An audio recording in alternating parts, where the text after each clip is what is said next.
informal gathering.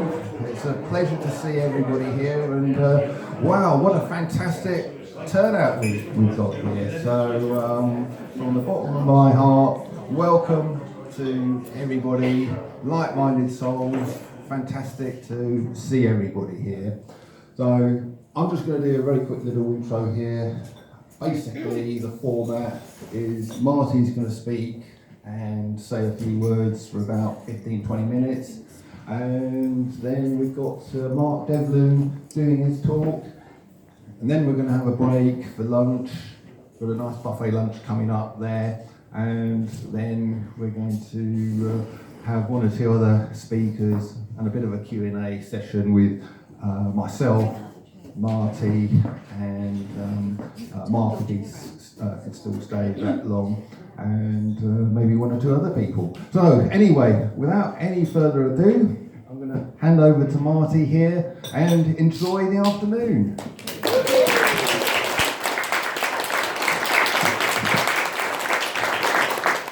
And welcome. Good to see smiling faces instead of stern faces looking at you.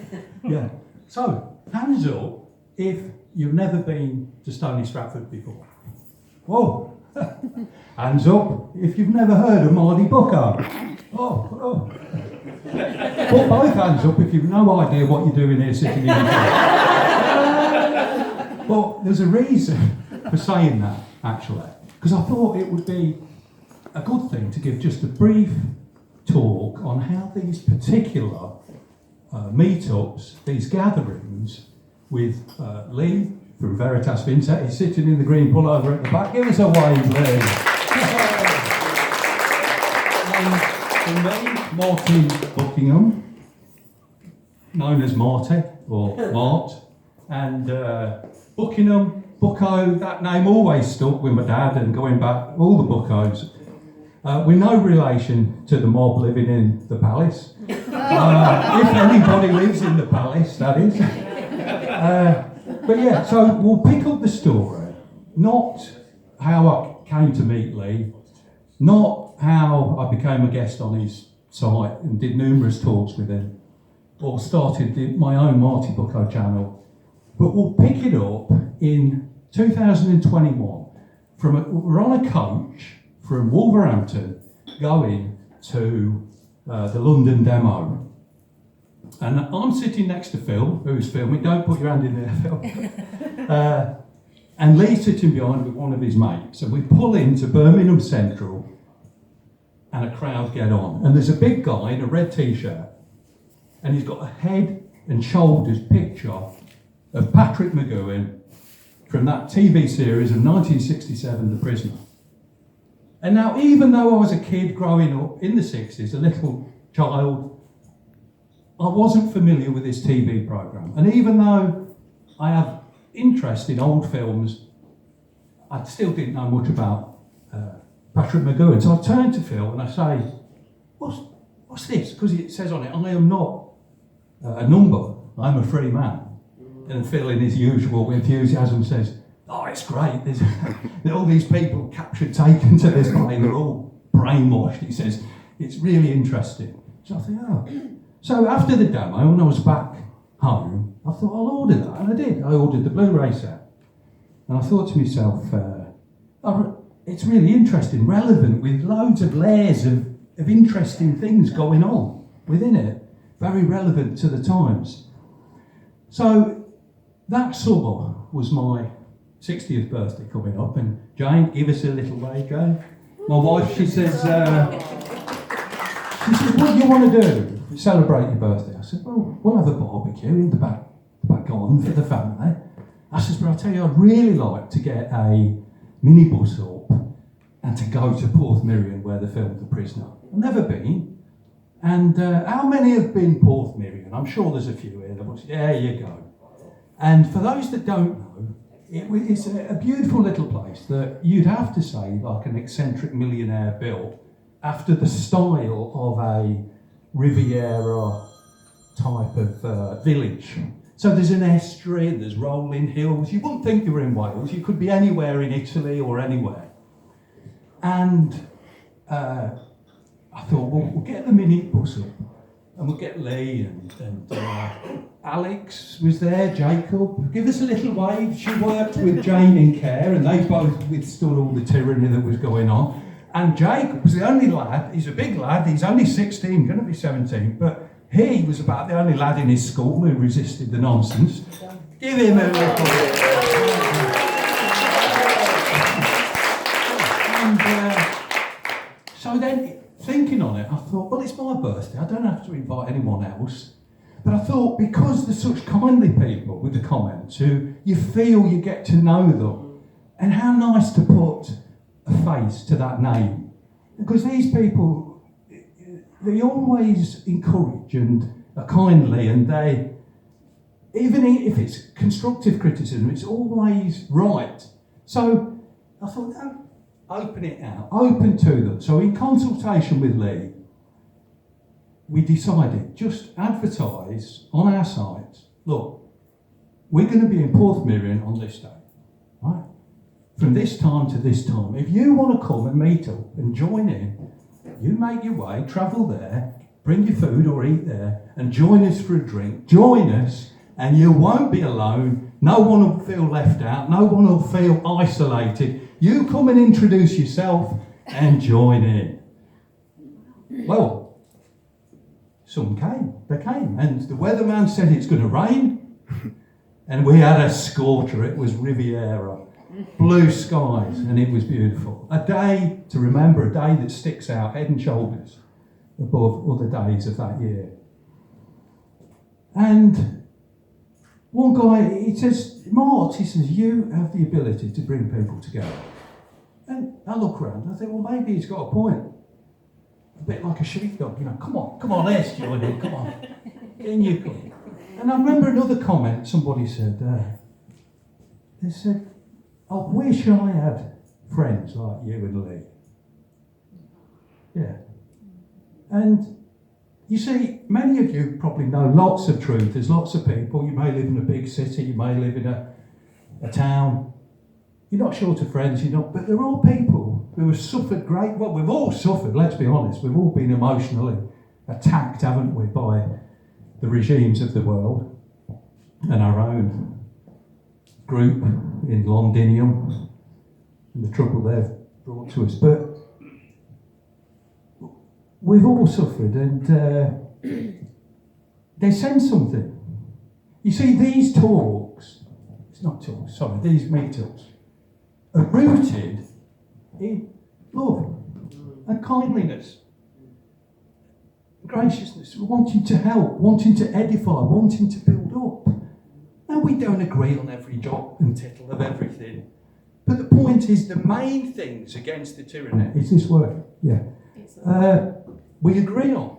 And I've always, on all the demos, wanted to just be united in the things we gathered to proclaim freedom for the human race. And not having to have this and not having to have that, etc. So, from there, we had a local meet-up for a curry house in the West Midlands, but you can't advertise that, can you? For people to travel in from... Well, maybe you do know a good curry house, I don't know. I see me afterwards, but... yeah.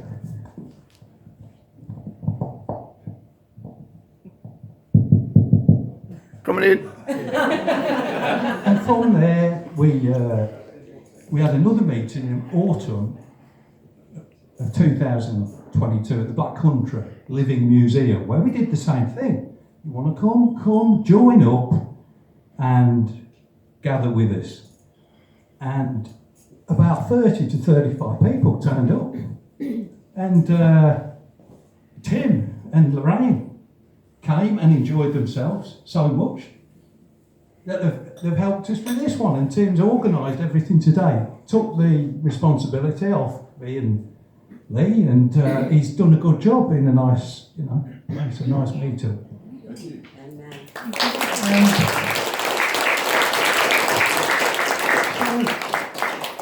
I think in the days ahead, meetups like this and others similar will be very popular. I'm sure they're going to grow when people get connected, they pass their phone numbers and emails, and they visit each other, and good things come out of it. Now look, when that guy went to the demo and he pulled his t-shirt off, did he really expect anything to come other than he's going to the London demo? He had no conception that I would take note of that, think on that, go to Porth Miriam, and then start inviting people, and something comes out of it. But you see, as it says in the Old Testament, in what is it? Zechariah 4:10, who's despised the day of small things? It's just a little thing, but all things grow, don't they? And love is powerful, stronger than many waters. That's another quote. Where's that from? Psalms, I think. So anyway. So yeah, and now it's morphed a little bit different because we've got speakers.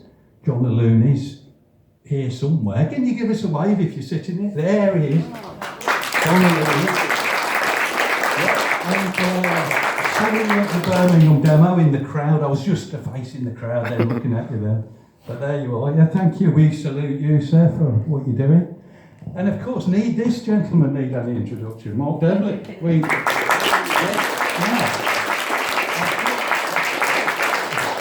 I've got all three of them. I've read the first one. I'm behind on the second, and I've got the third. Would you sign for this one? Yeah, and no, but now I came across Mark when he was having his famous rave in the car. No, rant in the car. But he's an ex-DJ or DJ.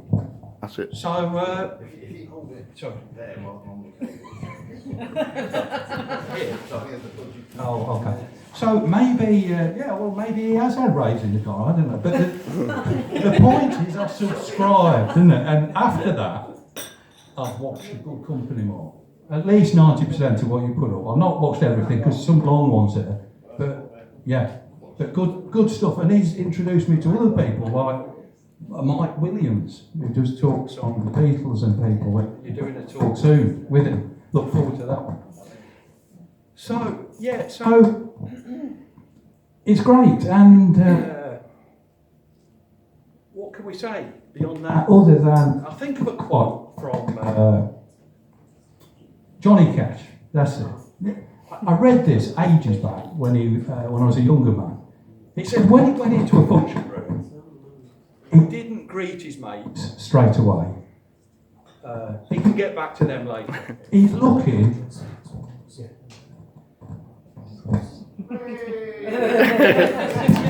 Just somebody from the music.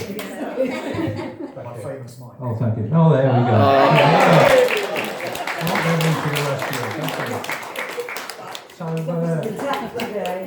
So anyway, Johnny Cash, he says he looked for the person sitting alone, the person by themselves, not in a crowd, not with a load of people laughing and talking, and he'd pick them out and he'd go over and give him a big smile and a handshake, and he'd say, "Hello, I'm Johnny Cash," and it makes you want to get your guitar out and down.